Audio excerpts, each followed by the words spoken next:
कोई प्रेशर नहीं था, कोई वैसी बात नहीं थी। इट जस्ट कि मेरे को थोड़ा सा एक टैग लग गया था, क्योंकि मैं बीइंग जम्मू की होके कश्मीरी वाइन्स बनाया करती थी। मुझे यहाँ से जम्मू से इतनी सपोर्ट नहीं मिली उस पेज के लिए, बट दो मुझे कश्मीर से बहुत सपोर्ट मिलती थी उस पेज के लिए। एंड देन फिर थोड़ा सा क्या हुआ कि एक टाइम पे बहुत अच्छा ग्रो करने लगा, तो लोग मुझे एज ए प्रोफेशनल कॉमेडियन लेने लगे। आपको अगर मौका मिला था हुनर बेचने का, तो किसने आपको रोका? क्यों नहीं बेचा आपने अपना हुनर? क्यों घबराई डरी आप लोगों से? नहीं, मैं लोगों से नहीं डरी। मेरे खुद के घर के भी कुछ इशू थे। मेरा बेटा he was in play way जाती थी वो, तो मैं घर बैठे यूं ही स्नैपचैट का फिल्टर खोल के वीडियोस बना देती थी, इट गॉट वायरल। तो जो मेरा शौक था, जिसे आप हॉबी कहना चाहिए, जिसको मैं प्रोफेशन बनाना चाहती थी, वो मैं हमेशा फैशन में ही किसी चीज को बनाना चाहती थी। दैट्स व्हाई आई हमारे पॉडकास्ट नहीं ब्रॉडकास्ट में हमारी मेहमान है आज सुनैना चौधरी, एक पत्रकार की बेटी, खुद एक अच्छी व्लॉगर, और व्लॉगर से एक एंटरप्रेन्योर, और एंटरप्रेन्योर बनने के बाद एक ब्रांड को जन्म दिया, और उस ब्रांड को भटिंडी के इलाके में कामयाब भी किया, और कामयाबी के साथ उस ब्रांड को आज भी चला रही हैं। जहां तक इनके निजी जीवन का ताल्लुक है, निजी जीवन में बहुत हंसमुख, खुश रहने वाली, और सबसे बड़ी बात कि जिंदगी से कभी हार न मानने वाली सुनैना चौधरी। सुनैना जी, धन्यवाद। पहली बात तो मुझे ये बताएं, ये आपने जो चश्मे पहने हैं, ये कुछ नई चीज़ आई दिमाग में कि ये आप इसलिए पहनते क्योंकि नज़र कमज़ोर है? मेरी नज़र काफ़ी देर से कमज़ोर थी, बट मैंने काफ़ी टाइम से रियलाइज़ नहीं किया था। बट 2 महीने से मुझे लग रहा था कि जब मैं रात को गाड़ी चला रही हूँ तो मुझे काफ़ी ब्लर हो रही थी मेरी vision. Then I randomly go for a test in Delhi, तो मुझे पता चला मेरी दूर की नज़र बहुत ही कमज़ोर थी। तो उस वजह से मैंने ये लगाया है। कोई फैशन नहीं है, कोई शौक नहीं है, लगाने पड़े।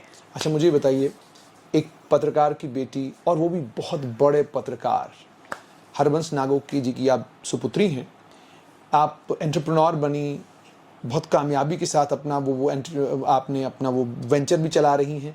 लेकिन मैं ये जानना चाहता हूँ, वो जो वीलॉगिंग आप कमाल की कर रही थी, किस प्रेशर में, किस दबाव में आकर आपने वो बंद कर दी?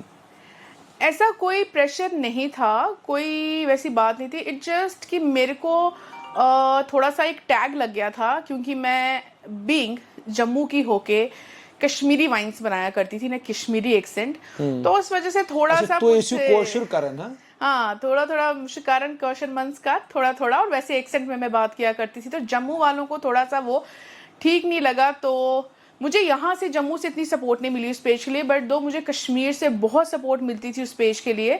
एंड देन फिर थोड़ा सा क्या हुआ कि एक टाइम पे बहुत अच्छा ग्रो करने लगा, तो लोग मुझे एज ए प्रोफेशनल कॉमेडियन लेने लगे, दो जो कि मैं नहीं थी। मैं जस्ट एज ए हॉबी किया करती थी, just to relieve my stress.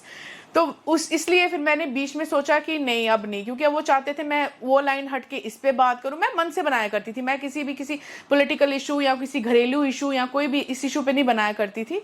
तो मेरे को लग रहा था कि जिस तरह आज सोशल मीडिया पे ये ट्रेंड चल रहा था, तो मैं उसमें कंफर्टेबल नहीं थी, तो इसलिए मैंने वो बंद कर दिया। और मेरा अपना जाती, आपको पता है, पर्सनल मेरा काम शुरू हो गया था मेरा बुटीक का, तो उस वजह से मुझे टाइम नहीं मिलता पाता, तो मैंने वो बंद कर दिया। बीबी वाइन्स और कितने सारे और लोग हैं जो इन यूट्यूब के ऊपर कमाल कर रहे हैं और करोड़ों रुपए यूट्यूब के जरिए कमा रहे हैं, और अपने टैलेंट, अपनी उस काबिलियत और अपने हुनर को बेच रहे हैं जी। आपको अगर मौका मिला था हुनर बेचने का, तो किसने आपको रोका? क्यों नहीं बेचा आपने अपना हुनर? क्यों घबराई डरी आप लोगों से? नहीं, मैं लोगों से नहीं डरी। मेरे खुद के घर के भी कुछ इशू थे। मेरा बेटा he was in play way, तो उसकी काफी मेरे को रिस्पॉन्सिबिलिटी थी, उसको देखना। मैं नहीं टाइम दे पाती थी, हालांकि मैं बहुत ऑक्यूपाइड हो गई जब मैंने अपना स्टोर खोला। उसके बाद मुझे वक्त ही नहीं मिला। और मेरा थोड़ा सा जो मैंने आपको बताया ना, जम्मू से मुझे इतनी सपोर्ट नहीं मिली, एंड कश्मीर से मिलती थी, तो वो आप ये कह रही थी कि घर वालों मुझे एक्सेप्ट करो, मतलब आपका ये था कि घर वाले एक्सेप्ट करें, ठीक है, फिर बाहर वालों को भी बताएंगे। और घर वाले कहने लगे कि नहीं, आप जम्मू की बात तो करती नहीं है। हाँ, यही हो गया जम्मू की जम्मू की होके।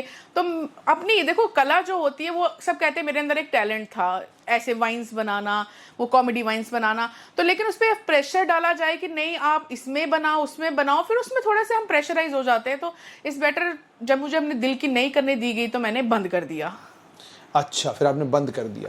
जब आपने वो सब चीजें बंद कर दी, तो बीबी वाइन्स परेशान होकर बोलने लगा कि कहाँ है सुनैना चौधरी, कहाँ है? तो हमें सुनैना चौधरी मिली बुटीक में। जी। अच्छा, तो मतलब उसके बाद बुटीक ही सीधा खोला या कुछ और? नहीं, उसके बाद मेरा शौक जो मेरा था वो फैशन में ही रहा है बचपन से। हाँ। तो मैं फैशन में ही कुछ करना चाहती थी। वो तो मैं घर बैठे यूं ही स्नैपचैट का फिल्टर खोल के वीडियोस बना देती थी, इट गॉट वायरल। तो जो मेरा शौक था, जिसे आप हॉबी कहना चाहिए, जिसको मैं प्रोफेशन बनाना चाहती थी, वो मैं हमेशा फैशन में ही किसी चीज को बनाना चाहती थी। That's why I opt for this line. किसी ने बड़ा खूब कहा था कि बाबू मोशाय, ये दुनिया एक स्टेज है और आप एक जोकर, कि नहीं? आप एक जोकर, इसलिए खेल तमाशा करते रहिए, लोगों का मनोरंजन होता रहे और हमारा काम भी चलता रहे। जी। तो ये काबिलियत बहुत कम लोगों के अंदर होती है कि आपके कारण किसी के चेहरे पे हंसी आए। तो अगर आपके कारण लोग हंस रहे थे तो मतलब फिर आप मतलब हंसाते रहना चाहिए था लोगों को आपने। हाँ, मेरे को आज लगता है, काफी जानने वाले लोग कहते हैं मुझे बंद नहीं करना चाहिए था, लेकिन कभी कभी क्या होता है ना, लाइफ आपको इतनी ज्यादा रिस्पॉन्सिबिलिटीज आपको डाल देती है ना। मेरा खुद ही लाइफ का एक जो पोर्शन था ना हंसने हंसाने वाला, वो बिल्कुल कम हो गया, क्योंकि इतनी ज्यादा स्टोर का काम, घर में मेरा बेटा था, फिर अपनी फैमिली को देखना, हस्बैंड को देखना, तो एकदम से बर्डन आ गया। तो मैं थोड़ा सा, इसलिए हम कई बार कहते हैं महिलाओं को जितना आप महिलाओं का धन्यवाद करें उतना कम है, कि माँ भी हैं, बहन भी हैं, बेटी भी हैं और एक ही समय में सब रिश्ते निभा रही हैं। एक कामयाब एंटरप्रेन्योर भी हैं और एक बड़े ताकतवर पत्रकार की सुपुत्री भी हैं। इतने सारे काम एक ही वक्त में एक महिला करती है और उसके बाद अपने जहनी तनाव से भी जूझती है, मानसिक तनाव हो, शारीरिक तनाव हो, सारे तनावों से भी जूझती है। तो जब मैं शारीरिक तनाव कह रहा हूँ तो मेरे कहने का तात्पर्य बेसिकली ये है कि जितनी भी फीमेल्स हैं, जिन परेशानियों से वो गुजरती हैं, तो मुझे ये बताइएगा कि इतने सारे चीज़ें आप झेलती हैं, उसके बाद भी सुनैना चौधरी के चेहरे पे मुस्कुराहट होती है और ये कमाल की स्माइल होती है, ये कहाँ से आता है? क्योंकि मेरा बचपन से एक ही फंडा था, जान जाए शक्ल ना जाए। तो मैं बीमार हूँ, बड़ी तकलीफ में हूँ, सैड हूँ, कोई इमोशनल आउटबर्स्ट हुआ है, लेकिन मैं अपने चेहरे को ना हमेशा हंसता हुआ ही प्रेजेंट करती हूँ, क्योंकि जब खुद को देखती हूँ अच्छे गेटअप में, अच्छी शक्ल में, तो ऑटोमेटिकली मेरी 50% मुसीबत गॉन, दूर हो जाती है। दूर। लाती कहाँ से है ये ताकत? जैसे प्रधानमंत्री को पूछा था अक्षय कुमार, वो हमारे पत्रकार मधु ने कहा, प्रधानमंत्री जी ये कहाँ से लाते हैं आप इतना अपने अंदर, मतलब ये इतनी energy? I think this I got from my father. अच्छा, मुझे लगा ये कहीं तो नहीं कहेंगी कि बूस्ट है मेरी एनर्जी का राज? नहीं, बिल्कुल नहीं। मेरी एनर्जी का राज आई थिंक मेरे फादर हैं, इट्स जेनेटिक। पापा को बचपन से देखा है हर चीज में, हर सिचुएशन में, हर फील्ड में काम करते हुए, चीजों को सेटल करते हुए, अनसेटल चीजों को सेटल करते हुए। तो I think I get this from my father. लेकिन कुछ लोग पूछ रहे हैं, कह रहे हैं कि ये बताइए सुनैना चौधरी जी, आप तो एक पत्रकार की बेटी हैं, दमदार पत्रकार की बेटी हैं, दैनिक जागरण के उस समय के संपादक की बेटी हैं जिस समय दैनिक जागरण नया नया बच्चा जम्मू कश्मीर में था। हिंदी के इतने कमाल के पत्रकार की बेटी हैं कि आज भी इनके मुकाबले की हिंदी जम्मू में कोई नहीं बोलता। लोग पूछते हैं कि आप हुआ क्या, क्यों नहीं गई आप पत्रकारिता में? मैं पत्रकारिता में जाना चाहती थी, मुझे कॉलेज में बहुत शौक था और सब कहते थे कि पापा की आगे लेगेसी मुझे ही लेनी है। तो मैंने पत्रकारिता की है अपने फादर के साथ, बचपन से उनको देखती आई हूँ। इलेक्ट्रॉनिक मीडिया में मैंने काम किया है, जब जेके मीडिया यहाँ पे नया नया था जम्मू कश्मीर में। मैं मेरे फादर दोनों मॉर्निंग शो किया करते थे लाइव में, शायद कुछ लोगों को पता होगा। तो काफ़ी देर तक मैंने किया, फिर उसके बाद थोड़ा मैं अपनी पढ़ाई में बिजी होगी और मेरी एंगेजमेंट होगी, मेरी शादी बहुत अर्ली एज में हो गई थी, तो बस वहाँ बिजी हो गई। फिर मुझे घर बार के यहाँ टाइम नहीं मिला। तो अच्छा, कभी अफसोस नहीं होता? कभी ऐसा नहीं लगता कि यार मैं, क्योंकि आजकल आप पत्रकारों को देखती होंगी तो मन में इच्छा तो जागती होगी कि यार इनसे तो मैं ठीक ही होती, इनसे मैं बहुत ठीक थी, बट आज बहुत अच्छे भी हैं। आप अपने आप को देखिए, मैं बहुत इंस्पायर होती हूँ, आपको बचपन से मैंने देखा है। अब आपने मेरी तारीफ कर दी, मैं डर गया। नहीं, मैं सच बोल रही हूँ, मैंने सच में आपको बचपन से देखा है। I was in school that time, जब आप पापा के साथ काम किया करते थे। तो एक तरफ से मैं खुश हूँ, जहां पे आज हूँ मैं खुश हूँ, मुझे किसी चीज का कोई रिग्रेट नहीं है, कोई अफसोस नहीं है।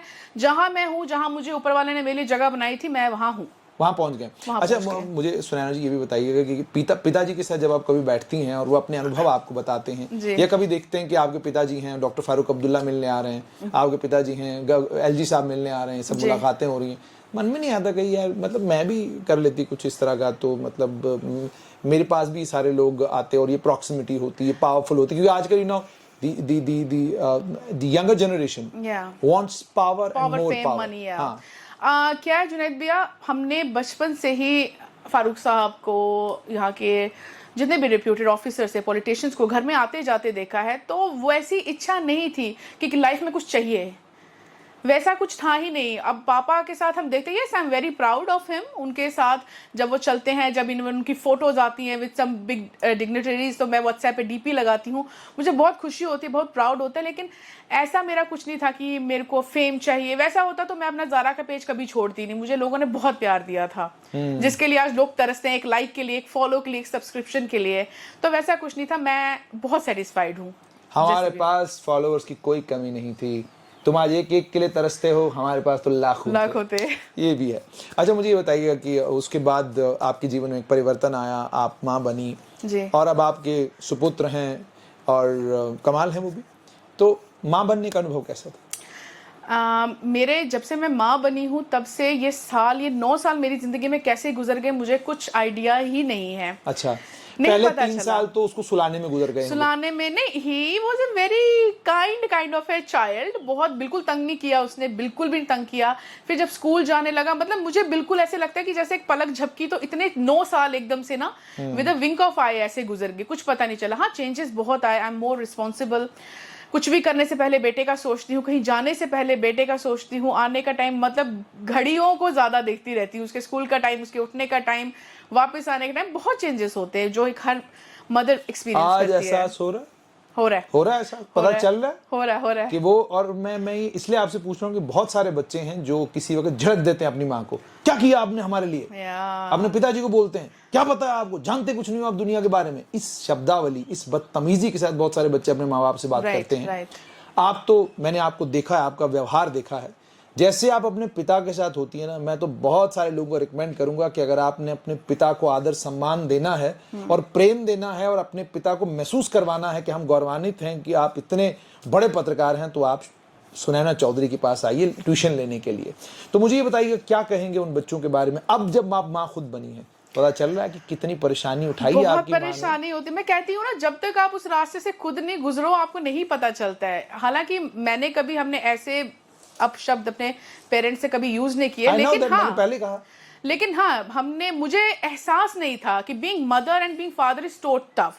दो मेरे हस्बैंड हैं, वो कितना मेरे बेटे के लिए परेशान रहते हैं, हालांकि शहर में नहीं होते हैं, हर एक मिनट पर बेटे के लिए फोन करना, मतलब मेरे से ज्यादा उनको बेटे के साथ वो है। एक मेंटली और इमोशनली आप जैसे कनेक्ट करते हो ना अपने बच्चे के साथ, टाइम ऐसा नहीं होता कि पहले के माँ बाप कुछ और थे, आज के कुछ और है। माँ का दिल ही होता है, चाहे वो मेरी मदर थी, मैं हूँ, या मेरे बेटे की आगे आने वाली लाइफ है। तो बहुत चेंजेस आते हैं। और ऐसे बच्चे जो अपने पेरेंट्स को इस तरह से सोचते भी हैं, कि बोलते हैं कि जो अनग्रेटफुलनेस होती है, जब आप उनकी जगह पे जाएंगे, तो कहते हैं ना कि बोलने से कभी कभी जब एक्शंस उस जगह पे आप पहुंचो, तो तब आपको ज्यादा रियलाइज होता है उस जगह पे आके। अच्छा, मुझे बताइए, माँ और बाप के प्यार में क्या अंतर है? बहुत अंतर है, बिकॉज जैसे मैं हूँ, बीइंग ए चाइल्ड, मेरे को हमेशा फादर से अटैचमेंट रही बहुत ज्यादा। बेटियों की होती है। तो हमारे फादर ने इतने बिजी स्केड्यूल होने के बावजूद भी मेरा और मेरी सिस्टर का स्कूलिंग ये सब खुद किया करते थे, पूरा टाइम देते थे। मदर का यह, जैसे मेरे बेटे का अलग है, मेरा बेटा ज्यादा फादर से अटैच है, मेरे से भी है बहुत ज्यादा, बट मुझे नहीं लगता कोई डिफरेंस है, दोनों का प्यार होता है, डजंट मैटर कि लेकिन कहते हैं कि माँ के प्यार में एक्सप्रेशन बहुत होता है, पिता के प्यार में एक्सप्रेशन बहुत कम होता है, लेकिन प्यार बहुत ज्यादा। मेरे केसेस में मेरा अपना फादर और मेरे बेटे का फादर, वो बहुत ही इमोशनल हैं अपने बच्चों को लेकर, अपने औलाद को लेकर, और उनके मतलब मुझे एक्शंस में और उनकी लैंग्वेज में, बॉडी लैंग्वेज में हमेशा प्यार दिखता रहता है। I am lucky. आप बड़ी एक एंटरप्रेन्योर बन चुकी हैं, कामयाब एंटरप्रेन्योर हैं आप। Thank you. सुना लोग जलते हैं आपसे, सड़ते हैं आपसे, ऐसा भी है क्या? अब आपकी फील्ड में आपसे लोग नहीं जलते हैं? नहीं, मुझसे जले कोई बात नहीं, लेकिन मैं कह रहा हूँ आपकी फील्ड में सड़ करते हैं लोग। मैंने सुना कोई साजिशें भी करते हैं लोग। साजिशें नहीं, अब देखो ना जुनैद भैया, मैं हलवाई हूँ और मैंने हलवाई की दुकान एक हलवाई के सामने खोल दी, उसको तकलीफ तो होगी ना थोड़ी सी। तो ये तो हर फील्ड में है, ये हर फील्ड में, इवन इन एवरी रिलेशनशिप ये सब तो होती ही रहती है, ह्यूमन नेचर है। तो हाँ, तकलीफ तो होती है। अब देखो, कोई नई चीज जब मार्केट आती है, अब उसने, जैसे मैं जब नई आई हूँ इस फील्ड में, मेरे को 10 चीजें देखनी थी। जिन्होंने जमे जमाए पाँव हैं, उनके अपने क्लाइंट्स हैं, क्लाइंट्स को डाइवर्ट करना बहुत बड़ी बात है, और सबसे बड़ी, क्लाइंट किसी का सगा नहीं होता, वो उसको 200 रुपए चीज कहीं और से सस्ती मिलेगी वो ले लेगा।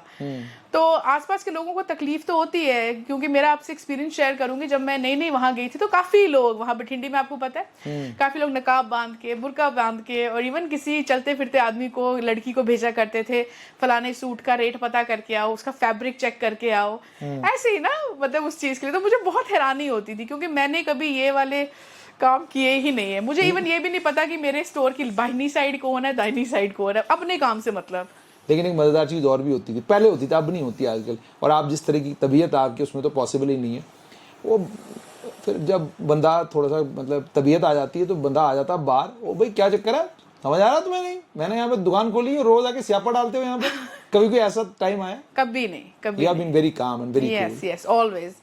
वैसा कुछ मुझे पता भी होता है, कई बार झूठे बोलते हैं हम सीबीआई ऑफिस से आए हैं मैं, और मुझे पता होता है, फिर मेरी कभी वर्कर कोई जो मेन बठिंडी की होती है, कहती ये तो इसका तो बुटीक है ऊपर, वो बताती, मुझे बहुत हंसी आती थी। ये सब चीजें हुई हैं आपके साथ? हुई है। कामयाब? आप संतुष्ट हैं? मैं संतुष्ट हूँ, मैं जहां भी हूँ, मैंने जो किया जहां हूँ, मैं बहुत संतुष्ट हूँ। अच्छा मुझे बताइए, आप अपने बेटे को आने वाले 10 साल के बाद कहाँ देखना चाहेंगे? ये देखो, मैं लाइफ में कभी कुछ प्लान नहीं करती हूँ, उसके लिए ऊपर वाले ने कुछ ना कुछ प्लान करके रखा हुआ है, जो किया होगा अच्छा किया होगा, ऊपर वाले ने उसको 10 साल के बाद जो जगह देनी होगी वो वहां पर होगा। I just can wish him good luck. मैं उसको एक अच्छी परवरिश दे सकती हूँ, अच्छे मॉरल वैल्यूज दे सकती हूँ, जिसमें उसको कोई कमी नहीं होगी। बाकी मैं कुछ प्लान नहीं करती हूँ कि ऐसा होगा वैसा होगा, वैसा वाला टाइम भी नहीं कि मेरा बेटा है, मुझे बुढ़ापे में ये करेगा वो करेगा। मैं इतना दूर का सोचती ही नहीं हूँ, मुझे कल का नहीं पता है। I live in present. What do you dream for your dad? I just wish him very good health and उनको mental peace हो, उनकी health अच्छी रहे, and he'll be happy and he'll be proud of me, जैसे हमेशा होते आए हैं, आगे भी मैं उनको proud करती रहूँ। That's it. Highs and lows of life. Highs and lows, there are so many. I don't know which one to share. बहुत सारे रहे हैं, but yes, फिर वक्त के साथ तो बहुत, जब आप लोज में होते हो ना, आपको लगता है कि नहीं अब इसके आगे कुछ नहीं है, कल का दिन भी नहीं आपको नजर आता है। बट देन उस सिचुएशन से निकल जाओ तो जब एक अच्छा टाइम आता है तो अब मैं सोचती ही नहीं उस बारे में, क्योंकि जब उस बारे में सोचती हूँ ना, लोज के बारे में, तो बहुत इंसान डेमोरलाइज हो जाता है। सो मैं जो चीजें मुझे हर्ट करती हैं, लो करती हैं, मैं उनके बारे में अब सोचती ही नहीं हूँ। ये थी हमारे साथ सुनैना चौधरी। बहुत बहुत धन्यवाद, आपने समय दिया। हमारी तरफ से आपको बहुत बहुत बधाई, और उम्मीद ये करेंगे कि आप फलें फूलें, आपका जो वेंचर है वो इतना कामयाब हो, इतना कामयाब हो कि पूरा शहर नहीं, पूरा नॉर्थ इंडिया आपसे कपड़े खरीदे।